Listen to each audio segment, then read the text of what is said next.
Kralvex stared at the assignment notice on his screen and felt his chest deflate with disappointment. Another primitive species. Another boring mission. He had spent 15 cycles documenting alien warriors across the galaxy, and this new task seemed like the least interesting of them all. Humans. The word meant nothing to him. He pulled up the species file and scanned through the basic information. They came from a small blue planet called Earth, located in an unremarkable arm of the galaxy. They had only discovered faster-than-light travel 3 solar cycles ago. The Galactic Confederation had recruited them as auxiliary forces, cheap soldiers to fill gaps in the endless border wars. Kralvex clicked through the biological data. Humans were mammals, warm-blooded creatures that gave birth to live young. They stood about 2 meters tall on average, with soft skin that bruised easily. Their bones were fragile compared to most warrior species.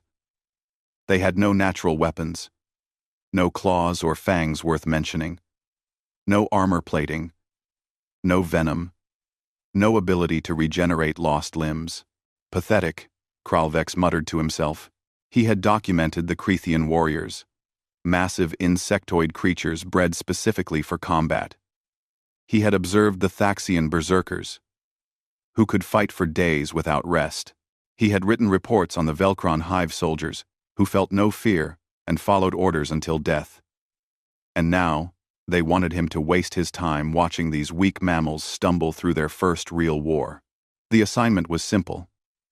A human military unit called Iron Company had been deployed to a contested border zone.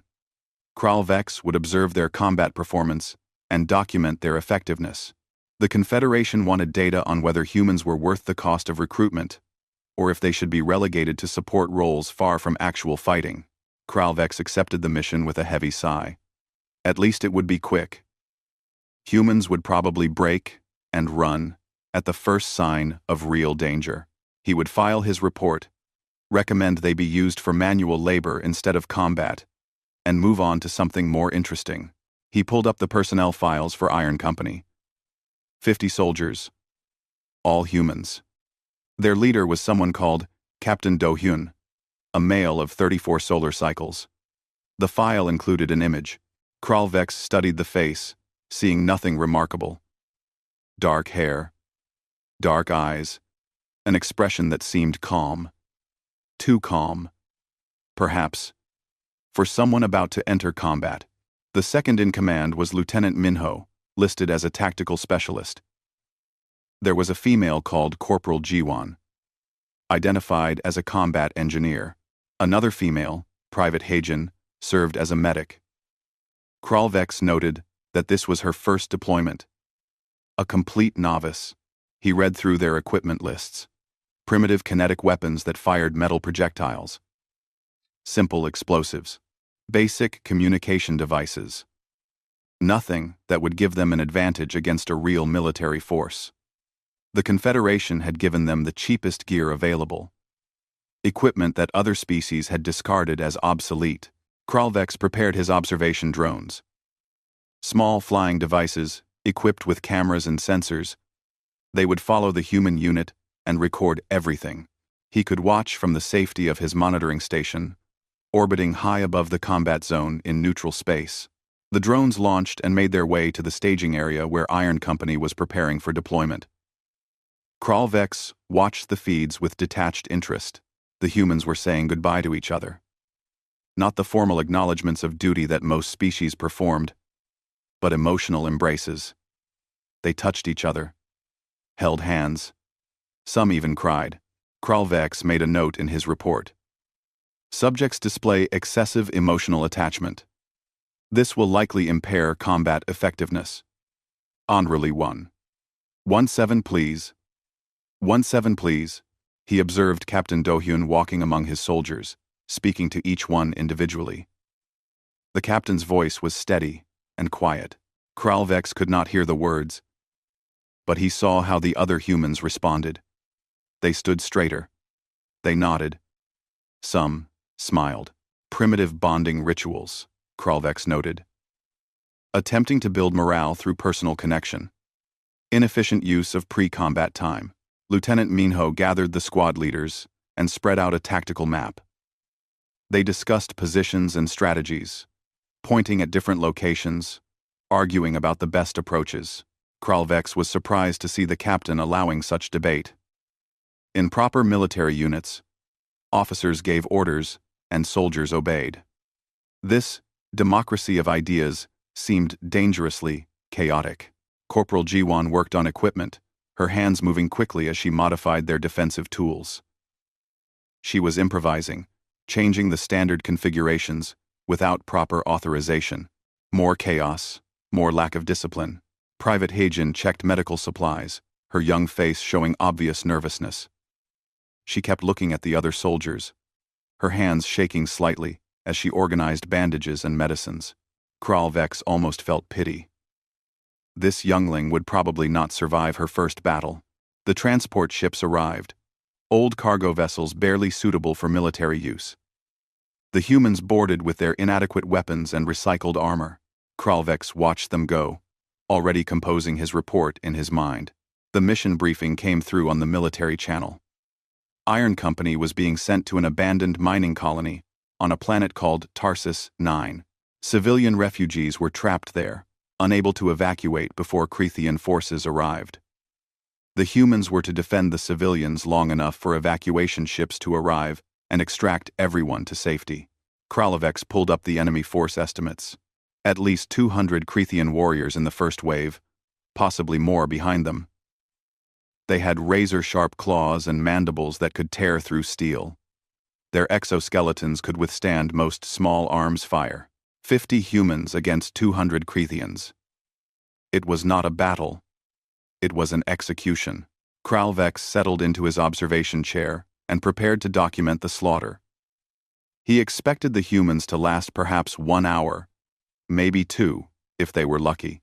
They would realize they were outmatched, call for evacuation, and retreat. Standard behavior for an inexperienced species facing superior force. His drones followed the transport ships down to Tarsus 9. The planet was gray and cold, covered in industrial debris from decades of mining operations. The colony buildings were falling apart, perfect terrain for an ambush. The humans landed and immediately began moving. Captain Do-hyun deployed his soldiers with surprising speed, sending them to defensive positions throughout the colony. Lieutenant Minho marked firing lanes and fallback points. Corporal Jiwan started placing improvised mines and traps. Private Heijin set up a medical station in the most protected building she could find, organizing her supplies with shaking hands. Other soldiers kept stopping to speak with her, touching her shoulder, offering encouragement. More emotional waste, Kralvex thought. The refugees gathered in the central compound, nearly 2,000 civilians of various species. They looked terrified. They had every right to be. The Cretheans would tear through the human defenders like they were not even there. Kralvex checked the time. Dawn was approaching. Intelligence reports indicated the Cretheans preferred to attack at first light. He adjusted his drone positions to get the best views of what would surely be a very short battle.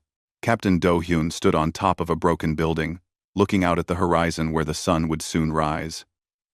His expression remained calm, almost peaceful. Kralvex wondered if the humans simply did not understand what was about to happen. Perhaps their species lacked the intelligence to recognize their own doom. The first rays of sunlight touched the gray landscape. In the distance, Kralvex's sensors detected movement. The Cretheans were coming. Right on schedule. Hundreds of them, moving in coordinated swarms, their chittering war cries echoing across the empty land. Kralvex leaned forward in his chair, ready to document how quickly the humans would break. He had his report mostly written already.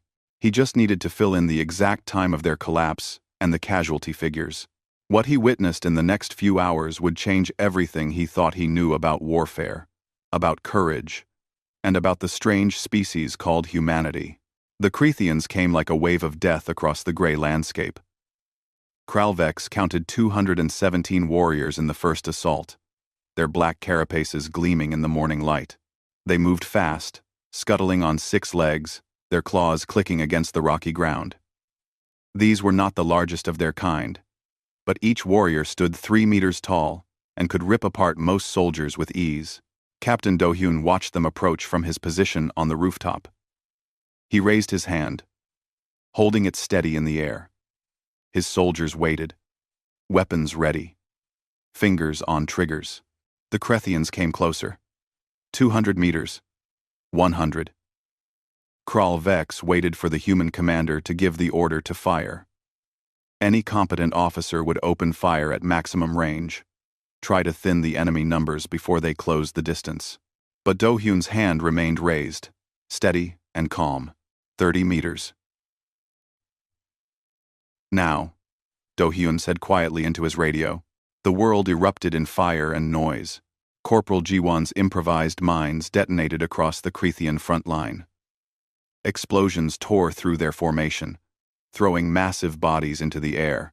Before the dust settled, the human soldiers opened fire from their concealed positions. Bullets streaked through the smoke, finding gaps in Krethian armor, targeting joints and weak points. Kral Vex sat forward in his chair, surprised.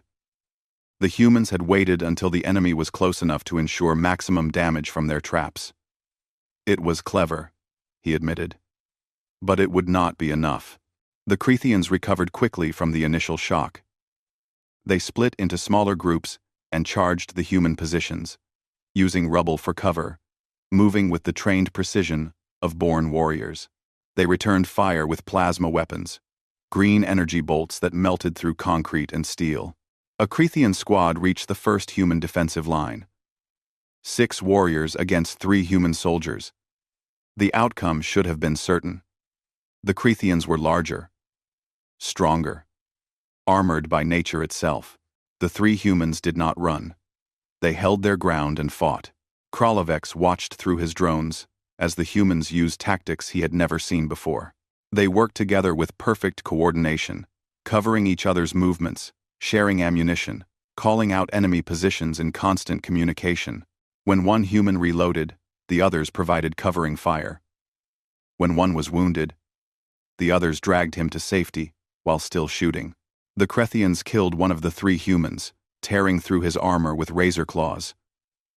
But before they could finish the attack, the other 2 humans killed all 6 Krethians. They used grenades at close range, accepting injuries to themselves to guarantee enemy deaths. Then they retreated to the next defensive position, carrying their dead companion's body with them. Illogical, Kral Vex muttered, making notes. They risk additional casualties to recover remains. Emotional attachment overriding tactical sense. But the same scene repeated across the battlefield. Humans fighting in small groups, never abandoning their positions, never leaving their wounded or dead behind. Lieutenant Minho led a squad that held a narrow street against 30 Krethians, using the confined space to negate the enemy's size advantage. When Minho's weapon jammed, he used it as a club while his soldiers reloaded, actually striking a Krethian warrior in the face before his gun was ready again. Corporal Ji-won moved through the battle like she had been born in it. She ran from position to position, placing new explosives, repairing damaged weapons, showing other soldiers how to modify their equipment for better effect. A Krethian plasma bolt hit the building she was in, and the entire structure collapsed. Kral Vex marked her as dead in his notes.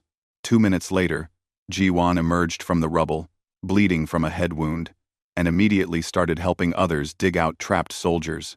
Private Hae-jin proved that youth and fear did not equal uselessness. When wounded soldiers reached her medical station, she worked on them with steady hands that no longer shook. When the Krethians broke through the outer defenses and attacked the refugee compound directly, Hae-jin grabbed a rifle and fought alongside the soldiers while still treating the wounded. Kral Vex watched her kill 3 Krethian warriors, then immediately returned to performing surgery on a soldier with a gut wound. The battle raged for 3 hours.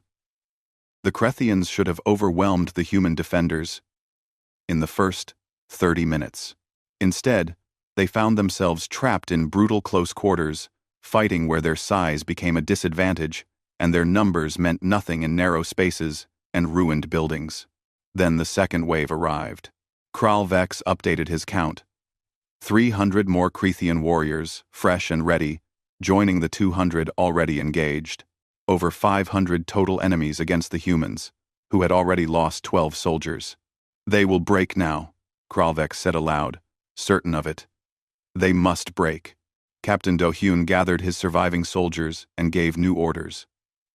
Instead of retreating to a tighter defensive position, as logic dictated, the humans split into smaller teams and attacked. Lieutenant Minho led 15 soldiers around the Crethean flank, moving through drainage tunnels that Kralvex's drones had not even noticed. They emerged behind the enemy's main force and opened fire, sowing confusion and chaos. The Cretheans turned to face this new threat. And when they did, the humans in the forward positions charged.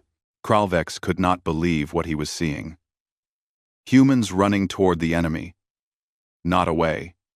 Outnumbered 10-1, they attacked. A soldier named Sunwoo led his squad in a direct assault on a Crethean machine gun position that had pinned down other human units. He ran through the open, bullets and plasma bolts tearing the ground around him. 2 of his squad died in the charge. Sunwoo himself took 3 hits that should have killed him. He stayed on his feet through pure determination, reached the enemy position, and destroyed it with grenades before collapsing. Private Heijin ran into that same killing field to drag Sunwoo back to safety. She pulled him through the fire, while Crethean weapons tore apart everything around her. Other humans provided covering fire, shooting with impossible accuracy to protect their medic. Heijin got Sunwoo to cover and began working on his wounds even as the battle raged 10 meters away. Kralvex realized something was wrong with his observations. Not wrong with his equipment, but wrong with his understanding.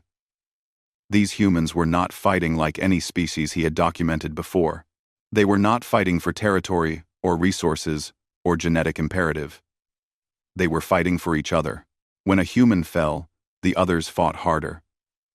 Not with the mindless rage of berserkers, but with focused intensity, controlled fury that made them more dangerous, not less. A wounded human was worth 5 unwounded Cretheans in terms of how it affected the battle. The humans seemed to draw strength from their losses rather than being weakened by them. The Cretheans began to falter. They had expected easy prey, frightened mammals that would scatter at the first sight of blood. Instead, they found soldiers who treated impossible odds as merely difficult challenges. The Crethean attack lost coordination as their commanders fell to human snipers, and their warriors found themselves constantly outmaneuvered by smaller, weaker enemies who refused to fight fair. Captain Do-hyun stood in the open, directing his forces, seemingly unconcerned by the plasma bolts that burned the air around him. He moved his soldiers like pieces on a game board, always knowing exactly where they needed to be. When a building fell and trapped a squad, he personally led the rescue effort. When ammunition ran low, he redistributed supplies to ensure every position could hold. The battle turned. The Cretheans, despite their overwhelming numbers and superior biology, began to retreat. They pulled back in disorder, leaving hundreds of their dead scattered across the colony. The humans let them go, too busy tending to their wounded and securing the refugees to pursue. When the last Crethean disappeared over the horizon, silence fell over the battlefield. Kralvex checked his final count. Over 400 Crethean warriors dead, 53 wounded badly enough to be left behind. The entire assault force shattered. Human casualties, 12 dead, 23 wounded. All 2,000 refugees successfully evacuated on the ships that arrived during the battle. Kralvex stared at the numbers. Certain, they were wrong. He reviewed the drone footage 3 times, counting bodies personally. The numbers did not change. 50 humans had defeated 500 Cretheans. The mathematics made no sense. The biology made no sense. By every logical calculation, the humans should have been destroyed, but they had won. Kralvex watched as the surviving humans gathered their dead with reverence and care. They treated each body like it mattered, saying words over them, touching them gently. Private Heijin wept as she closed the eyes of soldiers she had tried to save. Captain Do-hyun stood with his hand on each dead soldier's shoulder for a long moment. speaking quietly to the remains. For the first time in his 15 cycles of observation, Kralvex did not know what to write in his report. 3 weeks passed, and Kralvex could not stop thinking about the humans. He reviewed the battle footage every day, studying their tactics, trying to understand what he had witnessed. His official report sat unfinished on his computer, the words refusing to come. How could he explain what he had seen? How could he make his superiors understand that these supposedly primitive mammals had accomplished something impossible? He submitted a request to continue observing Iron Company. "They are expendable auxiliaries," the message read. "Not worth extended study. Move to your next assignment." Kralvex ignored the order. He falsified his reports, claiming he was documenting a different species while secretly keeping his observation drones focused on the human unit. It was a violation of protocol that could cost him his position, but he needed to know if the battle on Tarsus 9 had been luck or something more. Iron Company received reinforcements to replace their losses. New human soldiers arrived, bringing their total strength to 200. They were given better equipment this time, proper military gear instead of recycled surplus. The Confederation had noticed their performance, even if they did not want to admit how impressive it had been. The new assignment came through military channels. Kralvex intercepted the communication and felt his chest tighten with concern. The humans were being sent to Harkon Prime, a strategic planet in contested space. A massive bridge spanned a deep canyon there, the only route for ground forces to reach the capital city where hundreds of thousands of civilians were trapped. The Creathians were sending an entire army division to cross that bridge and slaughter everyone in the city. Iron Company was to hold the bridge for 72 hours while evacuation ships removed the civilians. After that, the bridge would be destroyed, and the humans could withdraw. Kralvex pulled up the enemy force estimates and his heart sank. 15,000 Krethian warriors. Armored vehicles. Air support. A full military division with every advantage. Against 200 humans with limited ammunition and no air cover, he calculated the probable outcome. The humans would die. All of them. Within 18 hours at most. It was not a defensive mission. It was a death sentence, disguised as orders. The worst part came when Kralvex saw the communication from Confederation Command. Captain Dohyun had been given authorization to withdraw immediately if the situation became untenable. He could retreat, and no one would blame him for it. Dohyun's response was short. "Evacuation ships need those 72 hours. We will hold the bridge." The human forces arrived at the bridge 2 days before the Krethian army. Captain Dohyun, now wearing more scars from the previous battle, walked the length of the structure, studying every meter of it. Lieutenant Minho worked with the engineers, planning defensive positions. Corporal Jiwan examined the bridge's structural weak points, preparing demolition charges as a last resort. Private Heijin, promoted to corporal for her actions on Tarsus 9, set up medical facilities on both ends of the bridge. She trained other soldiers in basic medical care, knowing she could not be everywhere at once when the fighting started. Kralvex watched them prepare and wanted to scream at them to run. They were going to die for a city full of aliens they had never met, holding a position that could not be held. It made no logical sense, but the humans did not run. They dug in and prepared to fight. The Krethian army arrived like a black tide. Kralvex's sensors counted 15,000 warriors, exactly as intelligence had predicted. They had armored vehicles that could shrug off human weapons. They had aircraft that could strike from above. They had artillery that could pound the bridge from a distance. The battle began at dawn, just like before. The Krethians did not bother with tactics or strategy. They simply attacked with overwhelming force, certain that numbers alone would sweep the humans aside. The first 12 hours were brutal. The humans held the bridge through skill and determination, but they paid for every meter in blood. Kralvex watched soldiers die in dozens, their bodies falling into the deep canyon when they could not be recovered. By hour 12, half the human force was dead or too wounded to fight. 100 casualties. 100 soldiers who would never go home. The humans did not retreat. Lieutenant Minho led a desperate ammunition run to resupply the forward positions. Krethian aircraft spotted his convoy and attacked. Minho died keeping the supply trucks moving, his last radio transmission ordering his drivers to complete the mission. A soldier named Taehoon took command of the platoon and did exactly that. By hour 24, 75 more humans were down. Only 75 combat-effective soldiers remained on the bridge. They faced an enemy that had lost perhaps 2,000 warriors but still had 13,000 more. The Krethians brought up their armored vehicles, massive machines with heavy cannons. Corporal Jiwon watched them come and made a decision. She took a team of engineers down into the canyon on climbing ropes, moving underneath the bridge while Krethian fire poured overhead. She placed explosives on the bridge, supports directly where the armored column would cross. When the vehicles were in position, she detonated the charges.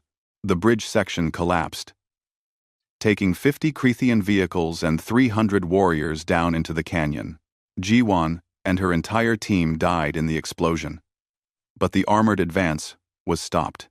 By hour 36, only 47 humans could still fight. Captain Do-hyun was among the wounded, hit by shrapnel that had torn through his side.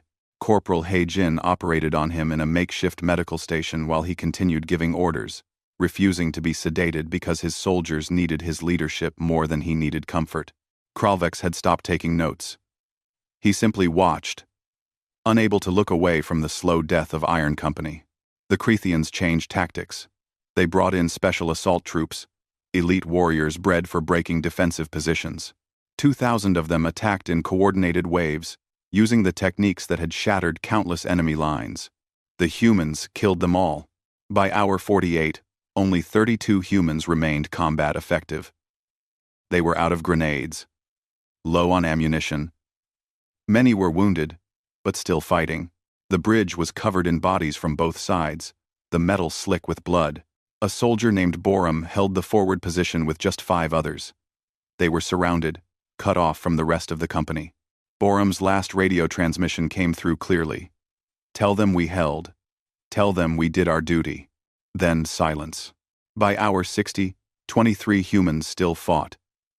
Kralvex had watched 177 soldiers die, and those who remained looked like walking corpses. They were wounded, exhausted, running on willpower alone. Captain Do-hyun stood at the center of the bridge, his uniform soaked with blood from his wounds. He swayed on his feet, but did not fall. He gave orders in a calm voice that never wavered, moving his handful of remaining soldiers to where they were needed most. The Krethians made their final push. 5,000 fresh warriors, the last of their reserve force, attacked in a single massive wave. They would overwhelm the humans through sheer mass, trampling over the defenders and finally crossing the bridge. The humans fixed bayonets to their weapons and prepared for close combat. They had perhaps 10 bullets each remaining. After that, they would fight with knives and bare hands. Kralvex could not watch anymore. These brave, foolish, magnificent creatures were about to die, and he could not bear to see it happen. He started to close the video feeds. Then he heard the sound of engines. Different engines. Not Krethian. Relief forces appeared on the horizon. Other Confederation units, finally arriving after 72 hours exactly. They had cut through Krethian lines from other directions, drawn by reports of the impossible stand at the bridge. Warships appeared in the sky, their weapons targeting the Krethian army from above. The Krethians broke. Faced with fresh forces and air superiority, they retreated in chaos, abandoning their assault. Silence fell over the bridge. The 23 surviving humans lowered their weapons. Some collapsed where they stood. Others simply stared at the relief forces, like they could not believe what they were seeing. Captain Do-hyun sat down heavily, his strength finally failing. Corporal Hae-jin rushed to him, her medical supplies nearly exhausted, but she still worked to keep him alive. Kralvex checked his final count. Krethian casualties: 8,700 warriors dead, countless more wounded. An entire army division shattered against a bridge held by 200 humans. Human casualties: 177 dead, all but 2 of the survivors wounded. But they had held for 72 hours. Every single civilian in the city had been evacuated. Not one refugee lost. Kralvex filed his report that day. He included all the footage, all the data, every impossible statistic. He titled it simply, Human Combat Performance Analysis, Harkon Prime Bridge Defense. He submitted it to Confederation High Command and waited. The response came 1 week later. His report was flagged as containing errors. The casualty ratios were marked as impossible. He was ordered to resubmit corrected figures. Kralvex sat in his monitoring station and realized something terrible. The Confederation did not want to believe what he had documented. They did not want to accept that these supposedly weak mammals were perhaps the most dangerous warriors in the galaxy.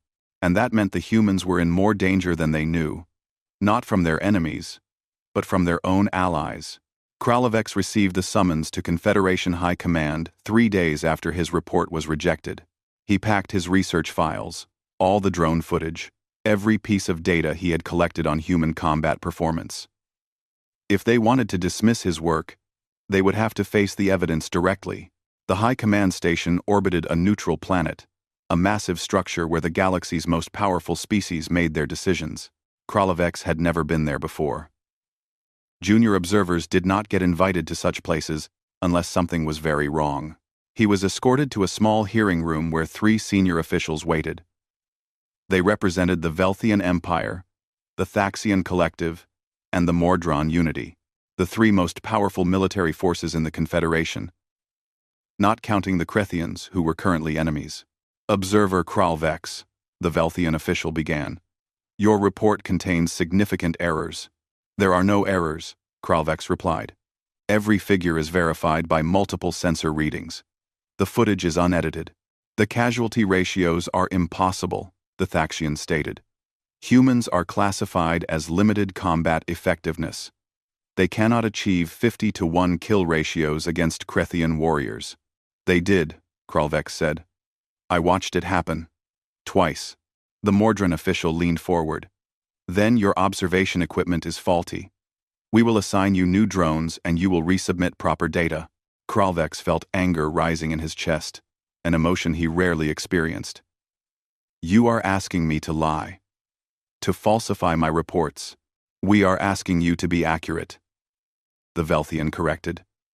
Humans are auxiliaries, cannon fodder, useful for absorbing enemy fire, while real soldiers complete objectives. They cannot be allowed to be seen as equals to established warrior species.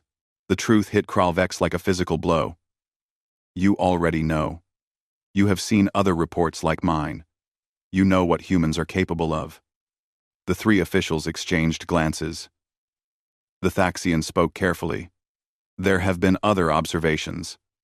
Other battles where humans performed above expected parameters. How many? Kralvex demanded.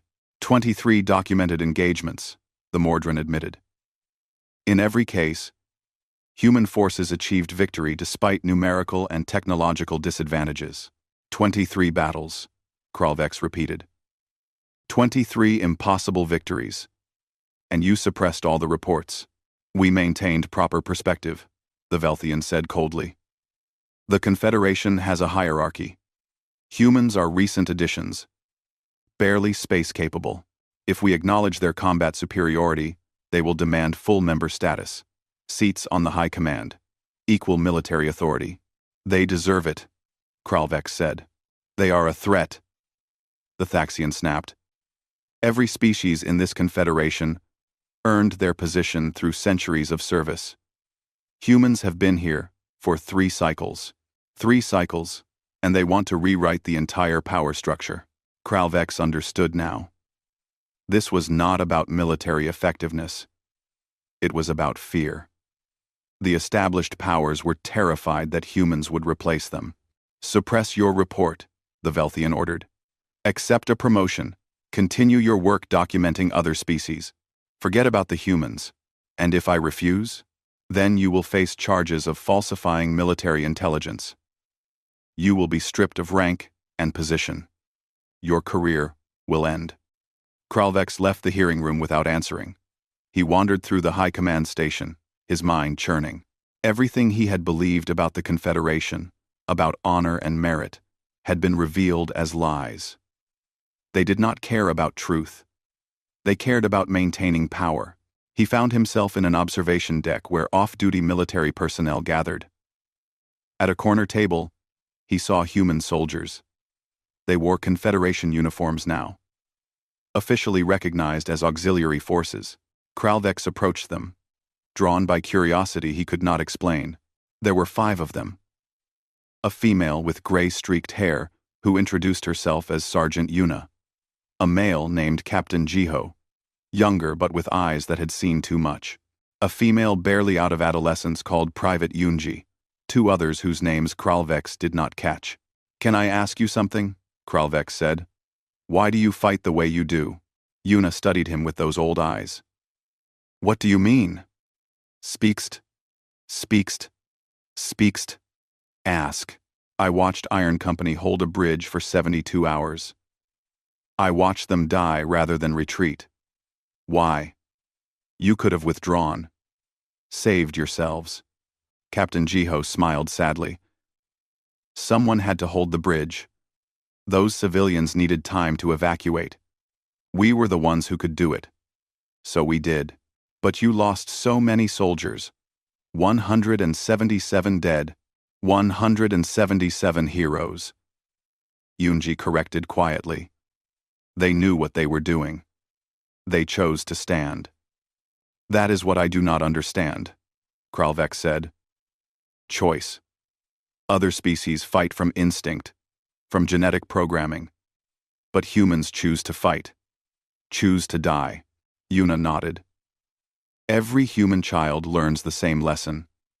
Those who can, protect those who can't. It is not exceptional for us. It is expectation." Kralvex sat down at their table, uninvited but tolerated. "Tell me about your battles." They did. For 3 hours, they told him stories. Yuna had fought in 20 engagements, surviving situations that should have killed her dozens of times. Captain Jiho had held an orbital station alone against boarding forces for 6 hours while evacuation proceeded. Private Yunji, at just 19 solar cycles, had earned the Confederation Star for valor after saving her entire platoon from an ambush. "Do you know what they call us?" Jiho said. "The Confederation officers. When they think we cannot hear, they call us the Expendables. We are sent to battles that cannot be won, holding positions that cannot be held. And you go anyway," Kralvex said. "Of course," Yunji said, as if any other choice was unthinkable. "Someone has to." Kralvex excused himself and accessed the Confederation's classified files. He used his observer credentials to dig deeper than he was supposed to, searching for the truth they were trying to hide. He found it. 23 battles, just as the officials had said. But there were more they had not mentioned. 47 total engagements where humans had fought. 47 victories against overwhelming odds. Humans were being deployed to the worst situations, the positions everyone else refused to take. And they kept winning. Not just winning, dominating. Average casualty ratios favored humans by 30 to 1, or better. They lost soldiers, yes, but they accomplished every mission. Every single one. Kralvex found video files from other observers, all suppressed like his own reports. He watched humans defending evacuation zones, protecting refugee convoys, holding critical positions against impossible odds. He saw them die by thousands, and he saw them win by refusing to stop fighting. Then he found the historical files on Earth. The Confederation had studied human civilization before making contact. Kralvex read through the data with growing understanding. Humans had been fighting each other for their entire history. 200,000 solar cycles of warfare. They had developed weapons that could destroy their entire planet, pointed them at each other, and somehow chose not to use them. They had fought wars that killed millions, then built peace that lasted generations, then fought again. They did not fight from instinct. They fought from choice, from conviction, from beliefs they held stronger than their desire to live. Kralvex understood now. The Confederation had recruited the most dangerous species in the galaxy and tried to keep them as servants. They had taken warriors who chose their battles and forced them into wars not their own. And the humans had said yes anyway, because someone needed protecting, and they could do it. He thought about Captain Do-hyun standing on that bridge, wounded and bleeding, refusing to retreat because civilians needed more time. He thought about Corporal Ji-won, dying under the bridge to stop an armored advance. He thought about Private Haejin, young and terrified, who fought anyway because people needed healing. The Confederation saw them as expendable. The humans saw themselves as necessary. Kralvex made his decision. He returned to his quarters and prepared a new report. Not the sanitized version the officials wanted, but the complete truth. Every battle, every impossible victory, every human who died doing the right thing instead of the easy thing. He included his conclusion. The Confederation must grant humans full member status immediately, not as a reward, but as recognition of reality. Humans were already the most effective military force in the galaxy. The only choice was whether to make them allies or wait for them to become something else. He submitted the report to every military database he could access. Not just to high command, but to field commanders, logistics officers, other observers. He made sure it could not be suppressed or deleted. Then he waited for the consequences. They came quickly. Within hours, he was arrested and charged with espionage, insubordination, and falsifying military intelligence. His career was over. His life as he knew it was finished, but his report was spreading through the Confederation networks. Soldiers were reading it. Officers were seeing the footage. The truth about human combat capability was finally being seen. In his cell, Kralvex felt no regret. Captain Do-hyun had told him once that the right choice was usually the hard one. For the first time in his life, Kralvex had made the hard choice. Kralvex spent 2 weeks in detention while the Confederation tried to contain the damage from his report. But information wants to be free, and truth has a way of spreading no matter how hard powers try to suppress it. Soldiers across the galaxy had seen the footage of human combat. They had read the statistics. They knew what the expendable auxiliaries were really capable of. The political pressure became too great. The Confederation was forced to acknowledge what could no longer be denied.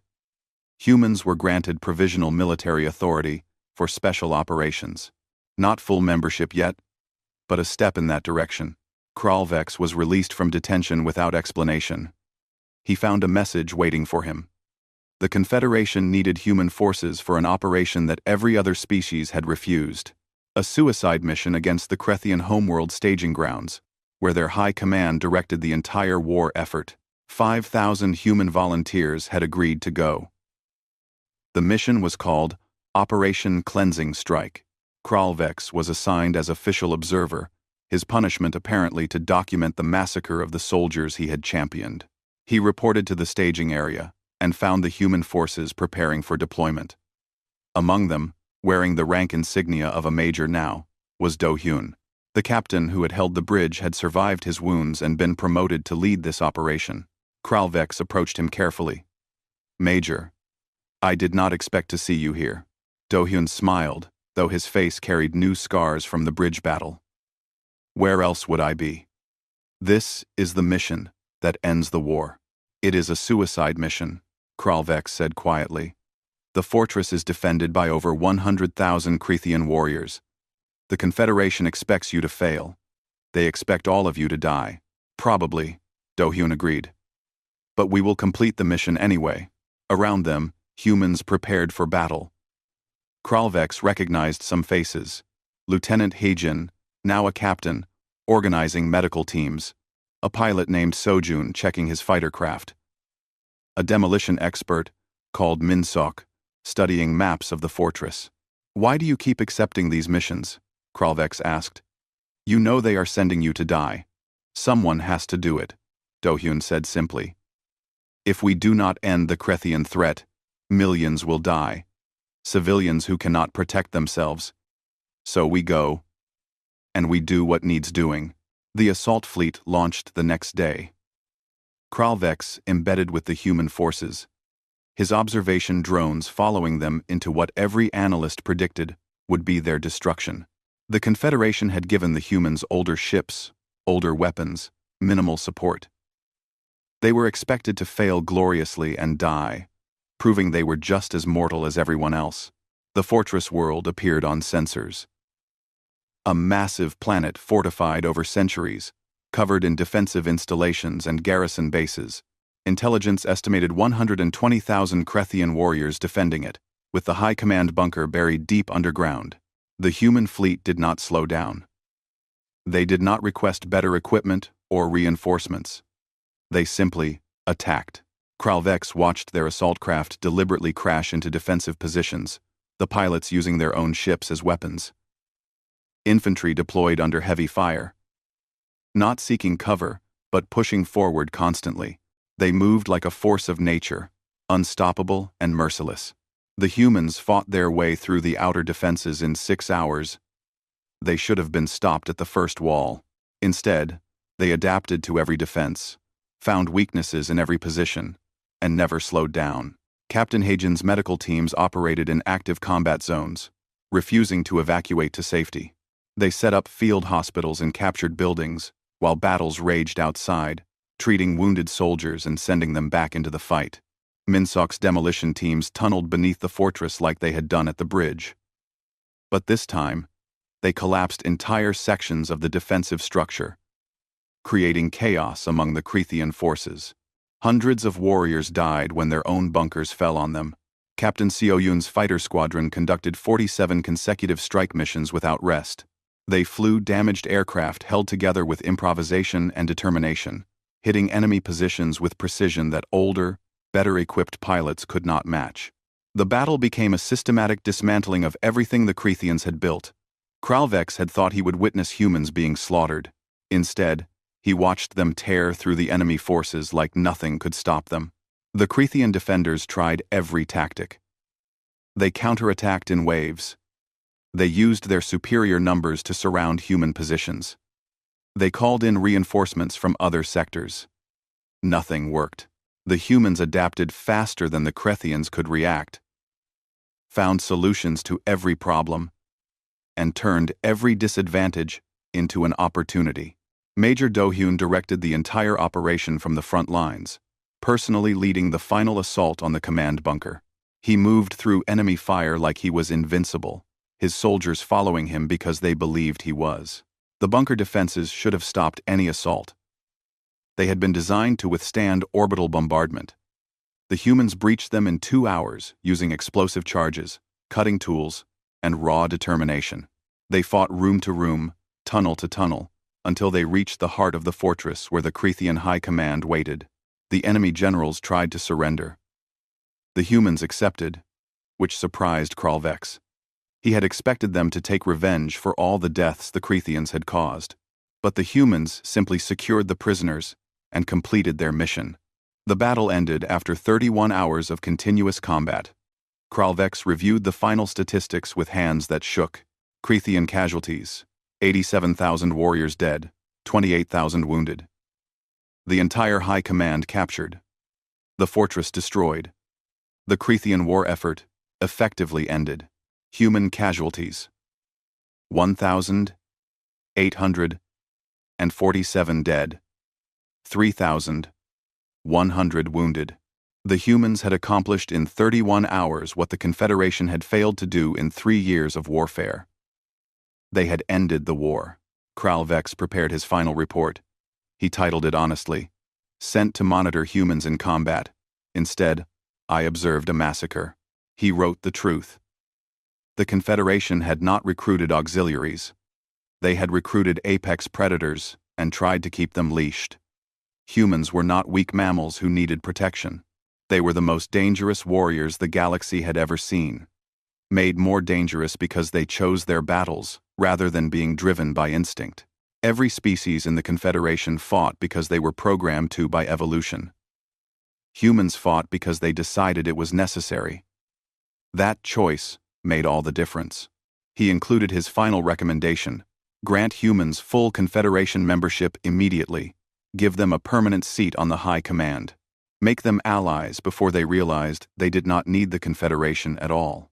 And a warning: humans could be the galaxy's greatest defenders or its new rulers. The Confederation could choose which, but only if they acted quickly. The report spread even faster than his previous one. Within days, the Confederation had no choice but to act. The human victories could not be denied. Their effectiveness could not be suppressed.